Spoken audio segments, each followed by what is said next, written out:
Hi friends, welcome back to my channel Rithan's mom. இன்றைக்கி ஒரு சிம்பிளான வீக்கெண்ட் விலாகோட உங்களை நான் மீட் பண்ணியிருக்கேன். ஆப்பமாவு அரைக்கிறதுக்காக நான் அரிசியை ஃபஸ்ட்டே ஊற வச்சுருந்தேன். அதை நான் இப்போ மிக்சியில் போட்டு அரைச்சி எடுத்துக்கிறேன். நாங்கள் 2 பேர் மட்டும்தான், ஸோ கிரைண்டர் யூஸ் பண்ணுற அளவுக்கு எங்களுக்கு மாவு தேவைப்படாது. ஊர்லேருந்து கெஸ்ட் வரப்போ மட்டும் நாங்கள் கிரைண்டரில் மாவு அரைச்சிப்போம். முன்னாடிலாம் ஒரு வாரத்துக்கு மாவு அரைச்சி வச்சு யூஸ் பண்ணிகிட்டு இருந்தேன். ஆனால் இப்போ 2 நாளைக்கு ஒரு வாட்டி நான் ஃப்ரெஷ்ஷாகவே அரைச்சிக்கிறேன். இப்படி அரைச்சி யூஸ் பண்ணுறது தான் இப்போ எனக்கு கம்ஃபர்டபுளாக இருக்குது.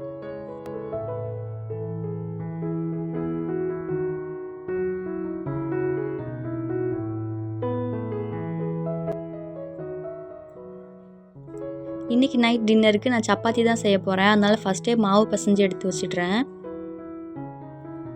எங்கள் வீட்டில் இருந்த வரைக்கும் நான் சப்பாத்தி பண்ணாலே அவ்வளோ ஹார்டாக இருக்கும். தூக்கி வீசினாலே பறந்து போகிற அளவுக்கு அவ்வளோ ஹார்டாக தான் நான் சப்பாத்தி பண்ணுவேன். முன்னாடியே குருமாலாம் ஊற்றி ஊற வச்சா தான் அதை சாப்பிடவே முடியும். அந்த மாவை கரெக்டான கன்சிஸ்டன்சிக்கு பிசைகிறதோ இல்லை அந்த ரவுண்ட் ஷேப்புக்கு உருட்டுறதோ எனக்கு வரவே செய்யாது. மேரேஜுக்கு அப்புறமுமே சப்பாத்தினாலே ரிதன் அப்பா தான் செஞ்சு கொடுப்பாங்க. நான் பக்கத்துலேயும் போக மாட்டேன். அப்புறம் ஒரு டைம் அவங்க சொல்லி கொடுத்தாங்க. அதை வச்சு நான் ஒரு டைம் ட்ரை பண்ணி பார்த்து நல்லா சாஃப்டான சப்பாத்தி வந்துச்சு. அதுலேருந்து இப்போ நானே கற்றுக்கிட்டு நல்லாவே பண்ண ஆரம்பிச்சிட்டேன்.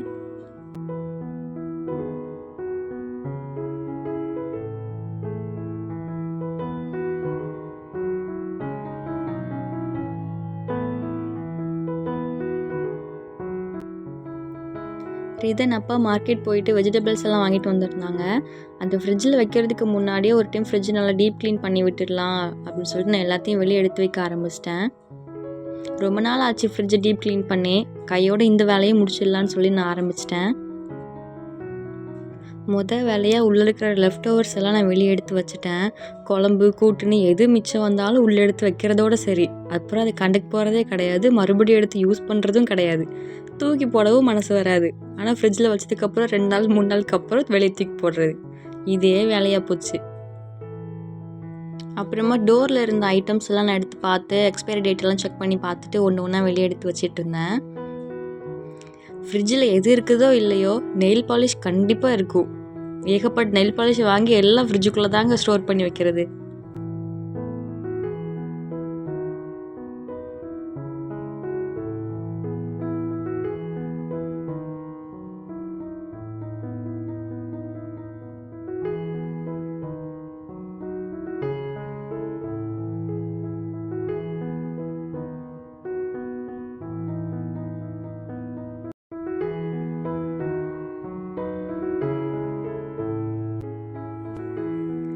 வெஜிடபிள்ஸ் வைக்கிற பாக்ஸு, உள்ளே இருந்த ஷெல்ஃப்ஸு, ரேக்ஸ் எல்லாத்தையும் நான் வெளியே எடுத்து போட்டு நான் க்ளீன் பண்ண ஆரம்பிச்சிட்டேன்.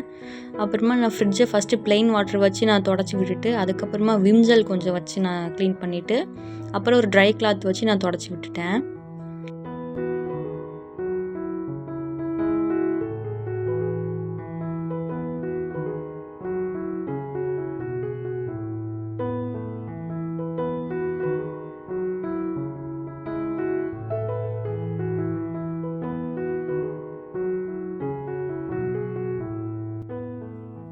ரேக்ஸ் எல்லாத்தையும் க்ளீன் பண்ணி நான் திரும்ப எடுத்துகிட்டு வந்து ஃபிக்ஸ் பண்ணிட்டேன்.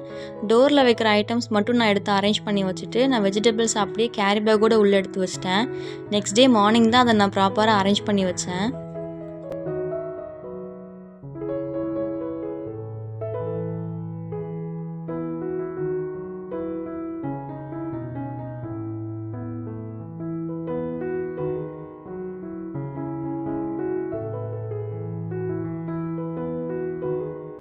க்ளீனிங் ஒர்க் எல்லாம் முடிஞ்சதுக்கு அப்புறமா நான் சப்பாத்தி ப்ரிப்பேர் பண்ண ஆரம்பிச்சிட்டேன்.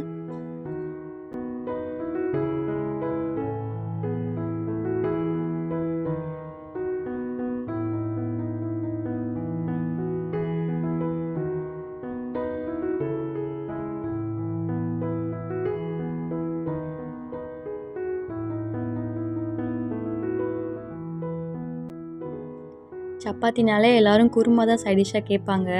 ஆனால் ரிதன் அப்பாவுக்கு சப்பாத்தியோட சட்னி வச்சு சாப்பிட்றதா ரொம்ப பிடிக்கும். நானுமே அது மட்டுமே செஞ்சு வச்சுக்குவேன். ஏன்னா எனக்கும் வேலை மிச்சம் தானே. ஆனால் சில டைம் சைட் டிஷ் சேஞ்சும் ஆகும். அப்போவுமே சட்னி வைக்கலையான்னு தான் கேட்பாங்க.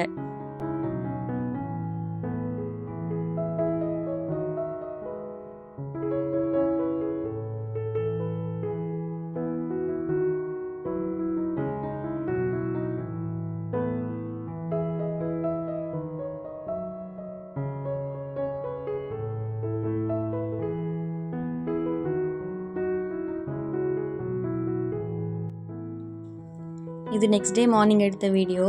என்னென்ன காயெல்லாம் வாங்கிட்டு வந்திருக்காங்கன்னு சொல்லி செக் பண்ணி பார்த்துட்டு இருந்தேன்.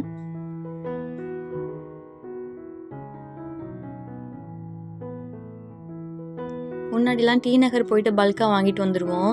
பட் இப்போ 2 வாரத்துக்கு ஒரு வாட்டி ரிதன் அப்பாவே போயிட்டு பக்கத்தில் வாங்கிட்டு வந்துடுவாங்க. டி நகர் கம்பேர் பண்ணுறப்போ இங்கே கொஞ்சம் ரேட் ஜாஸ்தி தான்.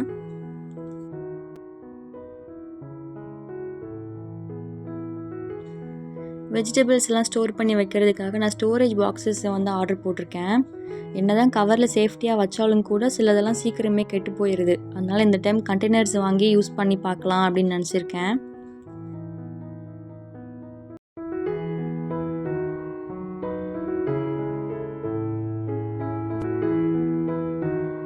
நான் ஒரு பக்கம் வெஜிடபிள்ஸ் எல்லாம் எடுத்து வச்சுட்டு இருக்கேன். ரிதன் ஒரு பக்கம் எல்லாத்தையும் எடுத்து வச்சு விளையாட ஆரம்பிச்சிட்டா. தக்காளி, கோவக்காய் இதெல்லாம் பார்த்தாலே எடுத்து கடிச்சு கடிச்சு வேஸ்ட் பண்ணிடுவா. அதனால அவளையும் ஒரு கண்ணு பார்த்துட்டே நான் எல்லாத்தையும் எடுத்து வச்சிட்டு இருந்தேன்.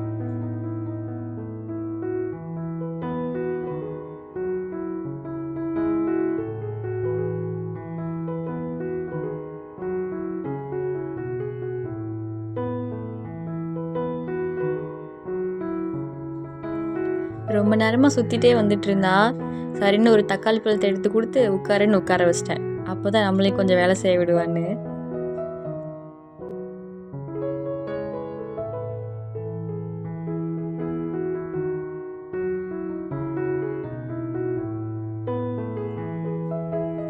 நான் எல்லாம் எடுத்து வச்சுட்டு இருக்கிறப்பவே ரிதன் அப்பாவும் டியூட்டி முடிஞ்சு வந்துட்டாங்க. வந்ததுமே அப்பா எனக்கு ஐஸ்கிரீம் வாங்கி கொடுங்கப்பான்னு சொல்லிட்டு கடைக்கு கூட்டிகிட்டு போயிட்டாங்க மேடம்.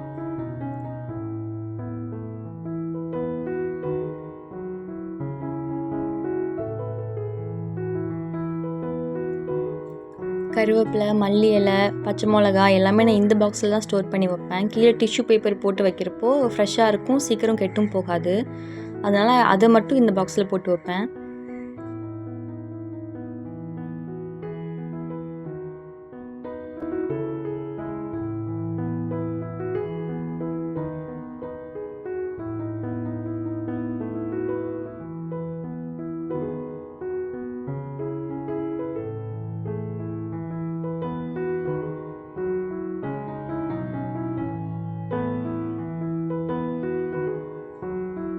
கீரையும் ஒரு கட்டு வாங்கிட்டு வந்திருந்தாங்க. அது நான் நேற்றே எடுத்து வைக்கலல்ல, ஸோ வந்து ரொம்ப வாடி போச்சு. அதனால் அதையும் கொஞ்சம் பார்த்து எடுத்து பாக்ஸில் போட்டு வச்சுட்டேன். எப்பயும் கீரை குழம்பா செய்கிறப்போ கொஞ்சம் மிச்சம் வந்துடுது. ஆனால் பொரியல் பண்ணுறப்போ சீக்கிரமே காலியாகிடுது. அதனால இன்றைக்கி கீரை வாங்கினாலே நான் பொரியலாக தான் பண்ணணும்னு டிசைட் பண்ணியிருக்கேன்.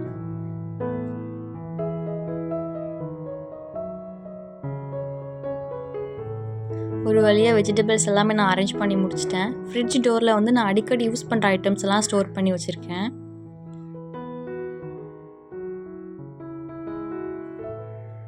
ஃபஸ்ட் ரேக்கில் வந்துட்டு நட்ஸ் ஐட்டம், அப்புறம் கொக்கோ பவுடர் அதெல்லாம் வச்சுருக்கேன். செகண்டில் வந்துட்டு தேங்காய், ஃப்ரெஷ் க்ரீம் அதெல்லாம் அந்த மாதிரி வச்சுருக்கேன். தேர்டில் வந்துட்டு நான் யூஸ் பண்ணது போக மீதி இருக்கிற மாவு ஐட்டம்ஸ் அதெல்லாம் ஸ்டோர் பண்ணியிருக்கேன்.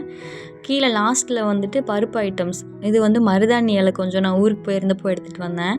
அதெல்லாம் அரேஞ்ச் பண்ணி வச்சுருக்கேன். தென் இந்த பக்கம் காளான் பேக்கெட்டு, தயிர் பேக்கெட்டு, அப்புறமா பட்டர் அதெல்லாம் வச்சுருக்கேன். அவ்வளோதான், இதோட இந்த விலாக் கம்ப்ளீட் ஆகுது. இந்த விலாக் உங்களுக்கு பிடிச்சிருந்தா லைக் பண்ணுங்கள், கமெண்ட் பண்ணுங்கள், ஷேர் பண்ணுங்கள். நெக்ஸ்ட் விலாகில் பார்க்கலாம். பாய்.